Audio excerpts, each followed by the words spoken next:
Hi, this is Freya from Otherworldly, and that is exactly what I am today, because today marks the opening of the 10th anniversary of the Fantasy Fair. The Fantasy Fair will be open from the 19th to the 29th of April, and you will have a total of 15 Fairlands to explore. 10 of them shopping sims, 5 of them for various events, including the literary festival, which I have taken part in for a couple of years running now, and which I will be taking part in this year as well. And I will be having Ran, aka Elio, along with me, and we will be talking a little bit more about our association with George R. R. Martin. And they're actually having a George R. R. Martin Day as part of the literary festival today, so this year, so that will be really cool. But what I'm going to start with here is a little bit of an introduction to the fair. Now, when this is published, the fair will already have opened, because bloggers can't show anything of the fair before it opens. It's all supposed to be a surprise how the Fairlands look each year. So, it's always a risk that it's going to be full, and then you can get a little sneak peek of at least some of it through this video. So I am at the Fairlands Junction, which is the hub from which you can reach all the other Fairlands, and there are various portals, and they take different shapes each year. And this year, the Fairlands Junction has been built by Sagi Lotus of Balderdash, and that was the case last year as well, and possibly for more years past. I don't precisely remember.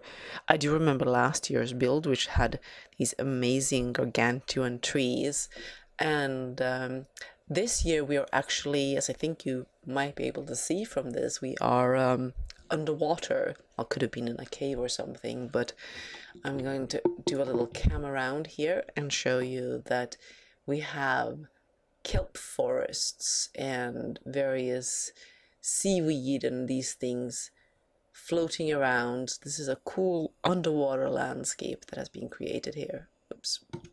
And apologies in advance for my no doubt erratic camming, because like I mentioned in my previous video, if you watched that one, I have a mangled finger right now, so I don't type very well, which means that vlogging is a bit preferable to blogging, and but even so, there are certain things with the keyboard that are difficult to do, like camming.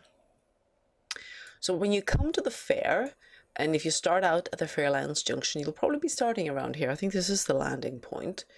And then you'll actually have the choice of switching into one of the free low-lag avatars.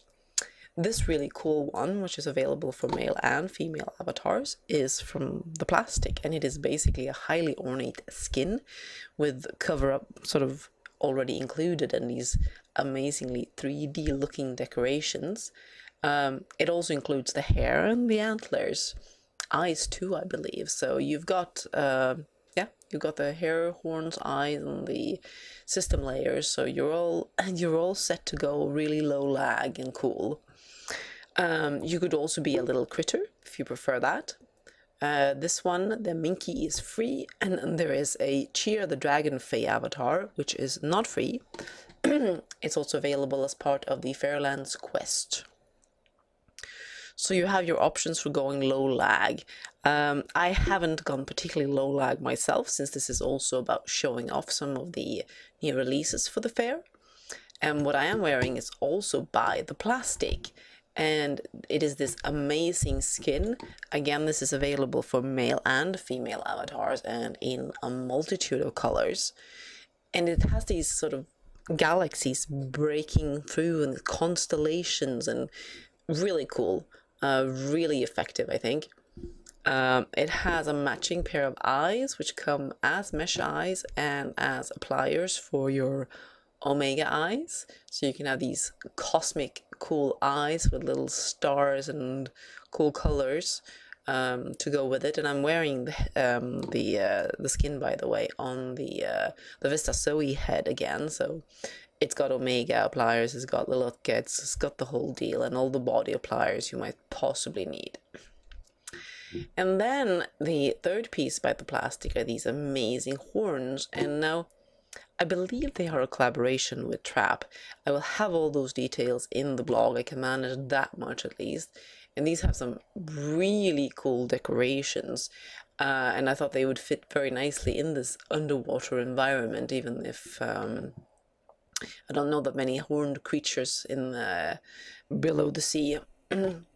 The hair is by Wasabi. It is actually not a new hair, one of their, but they are at the Fantasy Fair, and there will be a male and a female hair available. So that's good, because I believe I actually discovered them at a Fantasy Fair years ago. So they're a staple. They just have to be there for me. So that's what I'm wearing. That's the first thing that I will be reviewing from the Fantasy Fair, but of course also showing off a bit of the more about the Fairlands Junction. So I'm going to walk over here and I'm going to show you how you get around, because there are these portals. There are also these guideposts, signposts showing the way to other portals, but basically you have, here you can see the Athenaeum Arcana, Severina, the Willows Omniana, Etheria, and you see a little preview of the other sim basically. So that's how you can get around. Obviously you can get around using your map and such as well, but this is a cool way of doing so in character. This is how you travel in the Fairlands. And what I'm also going to do is I'm going to show you a view from above the surface, which is actually really cool as well. Saigi has really put a lot of effort into making this a very cool build. So this is going to be included in this video as well. And then I will be doing more videos, I think, to show some of the other Fairlands. But this is sort of just a first sneak peek, and you will be able to see a little bit of the other Fairlands as well. So if you leave the depths of the Fairlands Junction, you'll find that there is this amazing staircase that climbs out of the water. And then, as you'll see here, it climbs upwards and upwards. I'll see if I can manage to show this to you in a nice way, how it circles around this huge rock spire that is basically jutting out of the water. And you have this staircase that you can follow all the way up. Now, if you try to do this walking, I think you may have some problems. At least I did. I kept falling off, and especially if it's a bit laggy, it's not going to work so well. But it does lead all the way to the top of this rock spire, and there you have this beacon, which basically forms the center point for the Fairlands, and a beacon to show where the Fairlands Junction is, and to be a light in the mists, because the idea is that when the Fairlands aren't visible, they have retreated into the mists, and then for each year when the time of the fair comes around, the Fairlands come out of the mist and are reachable again, and they always look a little different, or there are different Fairlands every time. So that's the mythology that the creators have built up, and so I thought it would be appropriate to show it mist enshrouded for this first look. And if I cam around like this, you can see tantalizing glimpses around me of some of the other Fairlands. And yes, I know it's very dark, so it's very much a tease. Here, of course, is open water because the Sims aren't arranged. They're arranged in an open square. And there you can see a floating Sim, which looks quite amazing, doesn't it? And there it looks like a forested Sim over there.